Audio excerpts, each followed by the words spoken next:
Halo cuy, balik lagi sama saya Irfan di channel Gadget. Nah, di tangan saya ini udah ada HP entry level dari Samsung Galaxy A05s.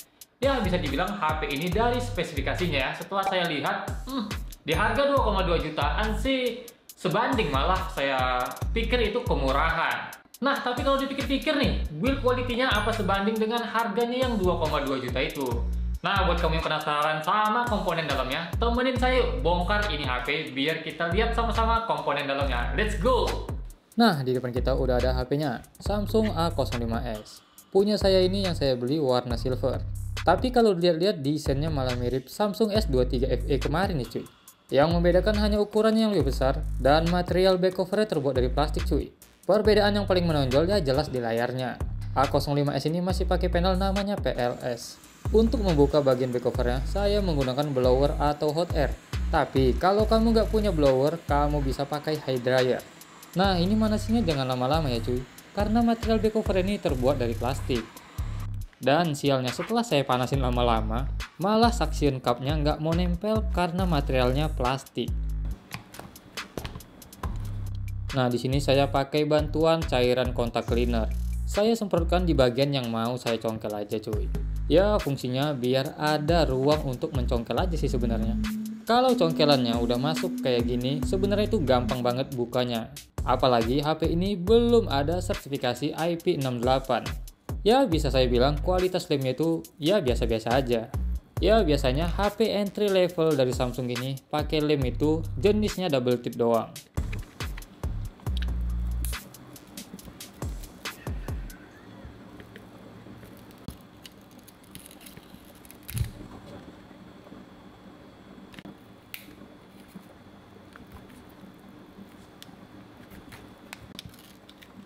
Nah, setelah back cover terbuka, bener kan dugaan saya? Jenis lem yang dipakai itu double tip doang. Bentar-bentar, saya bersihin dulu double tipnya cuy.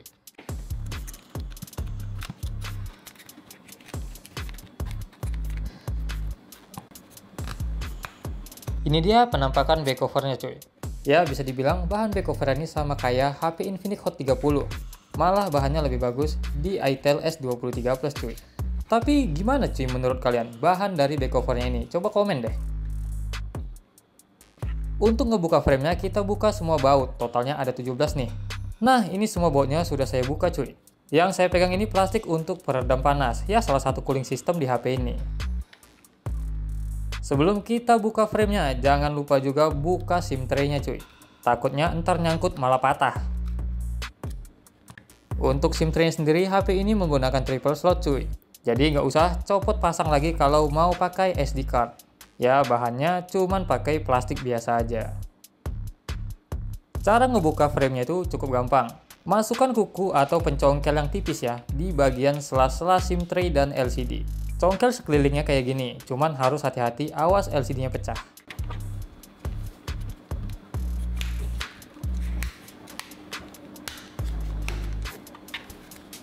Kalau HP Samsung jenis IPS biasanya buka framenya ini kayak gini cuy.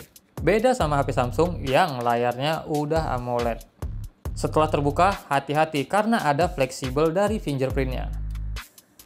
Untuk memisahkan mesin dari framenya, kita buka semua konektor-konektor yang menempel pada mesin cuy.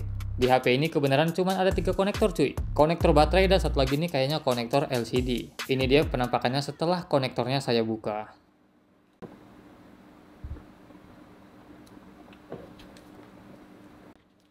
Oke, next kita bukain dulu nih lensa-lensa kameranya. Nah, yang pertama kita buka ada lensa kamera dari kamera makro. Untuk resolusinya sendiri cuman 2 megapiksel. Ya, bisa kita bilang ini lensa ala-ala aja cuy.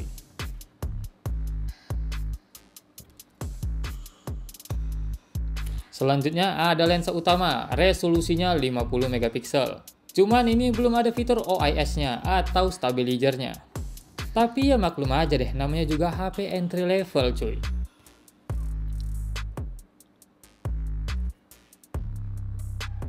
Selanjutnya di sini ada lensa kamera deep. Resolusinya sama lensa kamera makronya, cuman 2 megapiksel. Ya bisa dibilang juga ini kamera ala-ala yang buat variasi doang gitu ya. Tapi menurut saya pribadi sih, untuk sekelas brand Samsung sayang banget pakai kamera gimmick kayak gini. Nah, tapi ini ada nilai plusnya. Di setiap sisi konektornya dikasih busa. Gunanya jika kemasukan air, airnya nggak langsung konslet ke konektor. Terus di sini ada plastik yang tadi saya bilang untuk peredam panas. Lebih tepatnya sih untuk menyalurkan uap panas dari dalam kaleng-kaleng IC. Bentar-bentar, saya copot dulu deh plastiknya.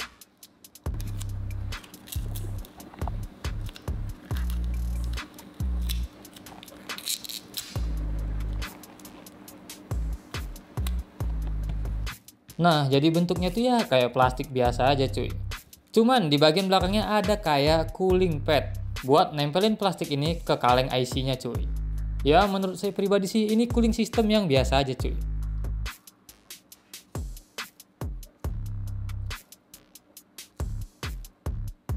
Next, kita buka dulu konektor antenanya. Di sini Samsung pakai konektor model kabel kayak gini cuy.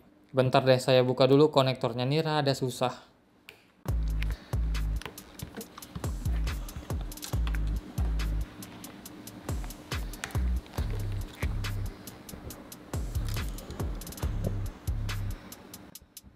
Ini dia penampakan antena dari HP A05s. Sama aja sih, sama brand-brand Cina pakai model kabel kayak gini. Next, kita buka kamera selfie-nya. Untuk resolusi kamera selfie-nya ini ada di 13 megapiksel. Nah, jadi di sini ada nilai plus lagi dikasih sama Samsung cuy. Jadi di bagian belakang kameranya ini ada kayak kuningan gitu. Ya, bisa dibilang fungsinya sebagai peredam panas juga. Nah, ini dia yang saya maksud nih, yang saya tunjuk. Tapi nggak cuman di kamera selfie-nya aja cuy. Tadi saya perhatiin juga di lensa utamanya ada kuningan peredam panas kayak gini juga. Nah ini saya kasih lihat sama kamu. Kece ya buat Samsung memperhatiin build quality-nya sampai kayak gini.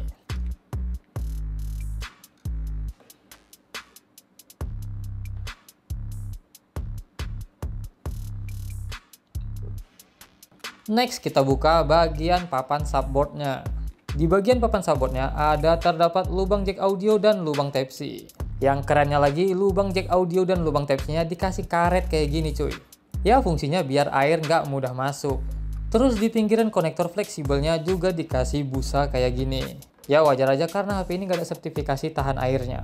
Untuk penampakan speaker buzzer-nya nih kayak gini doang, kecil. Bentar deh saya buka biar kamu bisa lihat lebih jelas.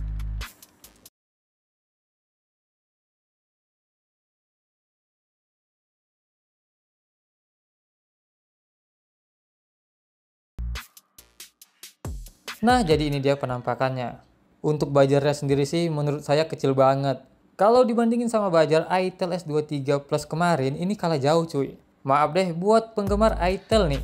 Kemarin saya sempat banyak komen di review itel S23 Plus. Ternyata untuk sekelas Samsung di harga yang sama, malah lebih mahalan Samsung nih.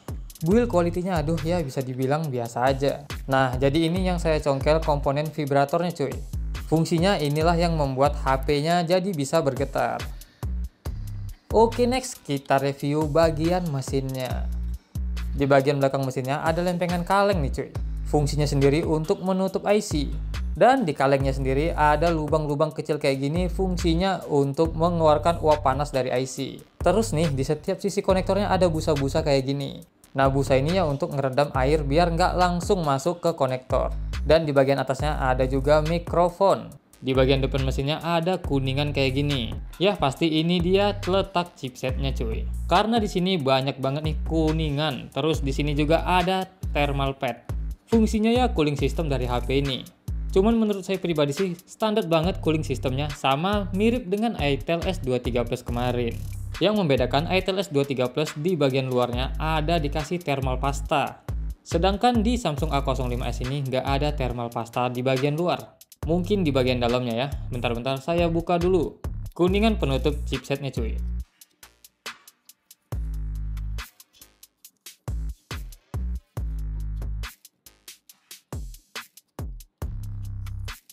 Di sini saya cukup terkejut setelah kuningan penutup chipsetnya terbuka. Karena Samsung ngasih thermal pastanya nih ya ampun dikit bener cuy. Mungkin ini nunggu HP-nya panas kali ya baru dia mencair. Ini sih menurut pendapat pribadi saya aja. Kayaknya HP ini jangan dipakai deh sampai overheat. Bakalan di sini kita bisa bedain thermal pasta itel S23 Plus sama Samsung ini. Dan ternyata di HP ini IC chipsetnya beda sama IC RAM. atau bisa dibilang nggak numpuk. Waduh, kalau untuk build quality di cooling sistemnya saya no comment deh. Ini bisa dibilang standar banget. Malah lebih bagus di ITEL S23 Plus. Jadi ngerasa bersalah gue kemarin ngasih head comment di ITEL S23 Plus. Ya udah, next kita buka dulu di bagian baterainya. Samsung A05s ini pakai baterai berkapasitas 5000 mAh. Untuk kapasitas 5000 mAh sendiri di harga HP 2 jutaan itu udah biasa banget. Bentar, kita buka dulu baterainya.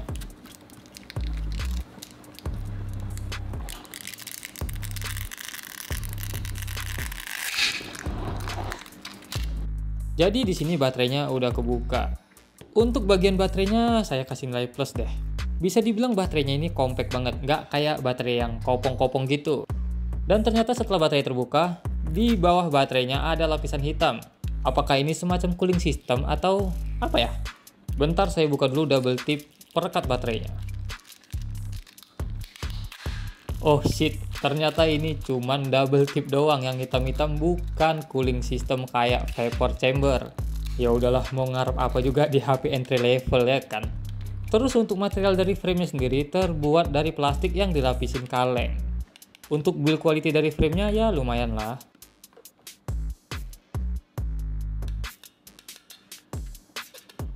Bentar ya, kalau ini namanya frame, terus ini apa ya namanya? By the way, ini dia flexible fingerprintnya cuy. Ya udah deh, kita bilang aja ini frame bagian luar, atau housing sih lebih tepatnya. Materialnya sendiri terbuat dari plastik, full plastik. Cuman nih finishingnya kayak dia terbuat dari bahan metal. Sebenarnya ya plastik tipis biasa.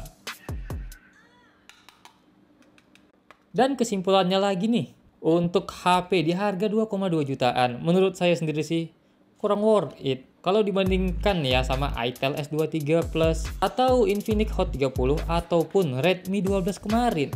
Soalnya dari build quality sendiri sih ya kita lihat aja nih, speakernya bisa dibilang 2 kali lipat sama speaker ITEL. Terus dari build quality-nya juga nggak jauh-jauh beda. Malah di bagian fiturnya ITEL S23 Plus sendiri nih jauh banget bandingannya cuy. Tapi itu sih terserah kamu lagi mau ngambil HP yang mana cuy.